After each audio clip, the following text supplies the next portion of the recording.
Welcome to the mountain meditation. This meditation is normally done in a sitting position, either on the floor or on a chair, and begins by sensing into support you have from the chair or the cushion, paying attention to the actual sensations of contact. Find a position of stability and poise, upper body balanced over your hips and shoulders in a comfortable but alert posture. Hands on your lap or your knees, arms hanging by their own weight like heavy curtains, stable and relaxed. Sense into your body, feeling your feet, legs, hips, lower and upper body, arms, shoulders, neck, head. And then when you're ready, allowing your eyes to close, bringing awareness to breath, the actual physical sensations, feeling each breath as it comes in and goes out, letting the breath be just as it is without trying to change or regulate it in any way, allowing it to flow easily and naturally with its own rhythm and pace, knowing you are breathing perfectly well right now and there is nothing else for you to do.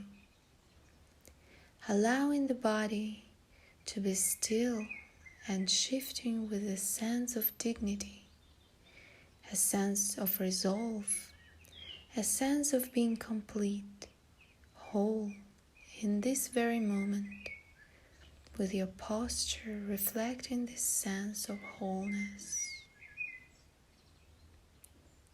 As you sit here, letting an image form in your mind's eye of the most magnificent or beautiful mountain you know or have seen or can imagine, letting it gradually come into greater focus.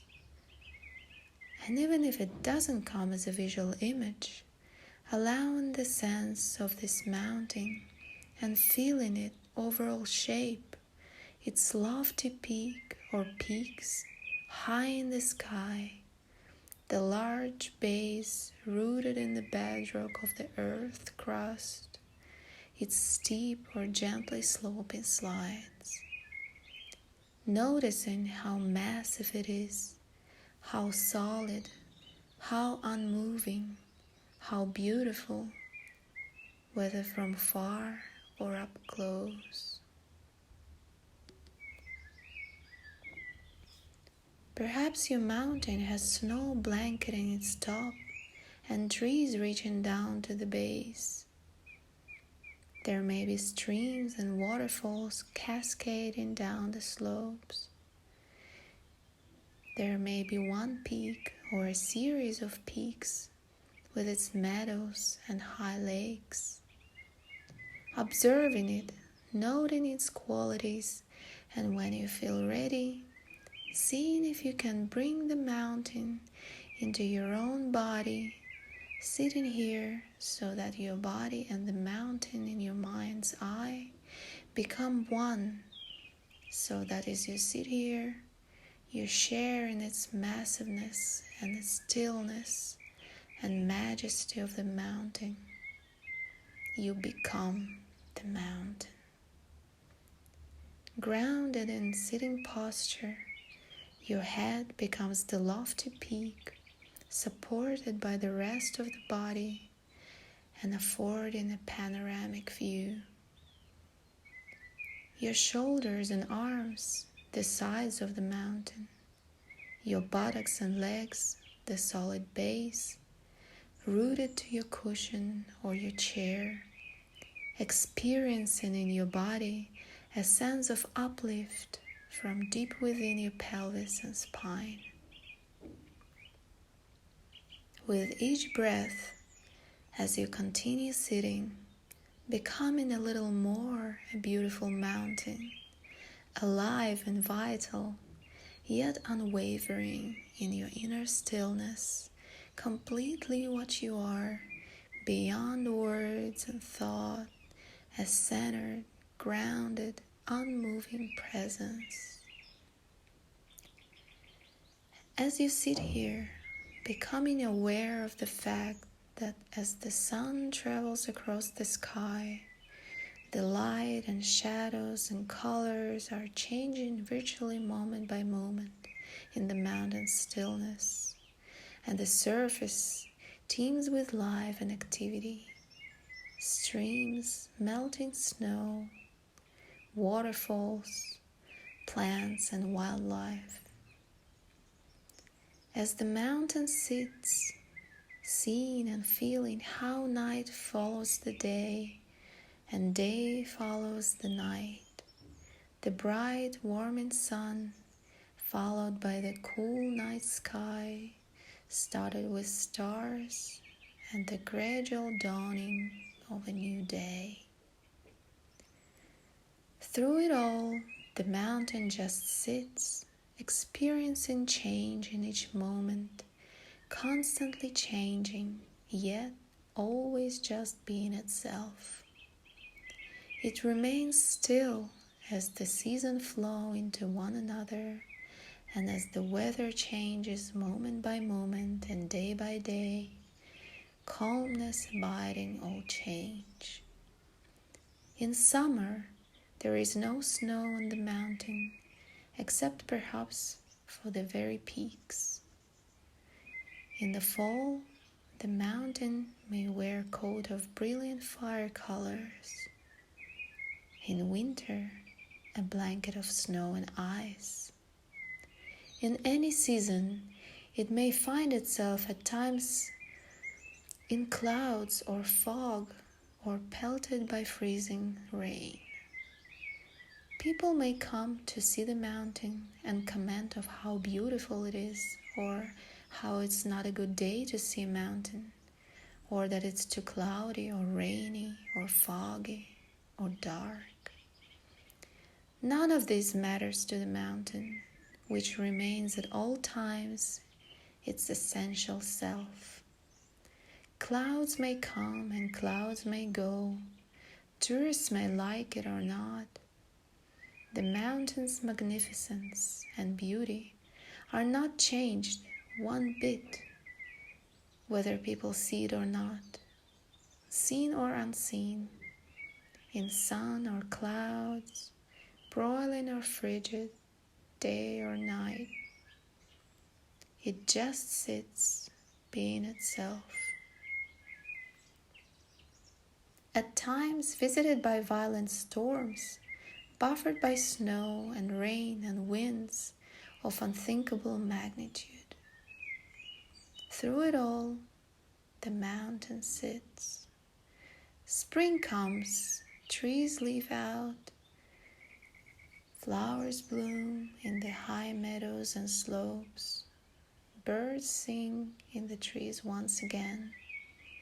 Streams overflow with the waters of melting snow. Through it all, mountain continues to sit, unmoved by the weather, by what happens on its surface, by the world of appearances, remaining its essential self through the seasons, the changing weather, the activity ebbing and flowing on its surface. In the same way, as we sit in this meditation, we can learn to experience the mountain.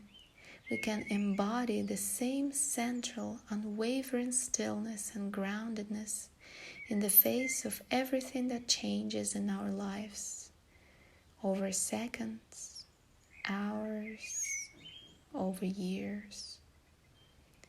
In our lives and in our meditation practice, we experience constantly the changing nature of mind and body, and over the outer world, we have our own periods of light and darkness, activity activity and inactivity, our moments of color and our moments of drabness. It's true that we experience storms of varying intensity and violence in outer world and in our own minds and bodies, buffered by high winds, by cold and rain. We endure periods of darkness and pain, as well as moments of joy and uplift. Even our appearance changes constantly, experiencing a weather of its own. By becoming the mountain in our meditation practice, we can link up with this strength and stability and adopt them for their own. We can use its energies to support our energy, to encounter each moment with mindfulness and equanimity and clarity. It may help us to see that our thoughts and feelings, our preoccupations, our emotional storms and crises, even the things that happen to us, are very much like weather on the mountain. We tend to take it all personally, but its strongest characteristic is impersonal.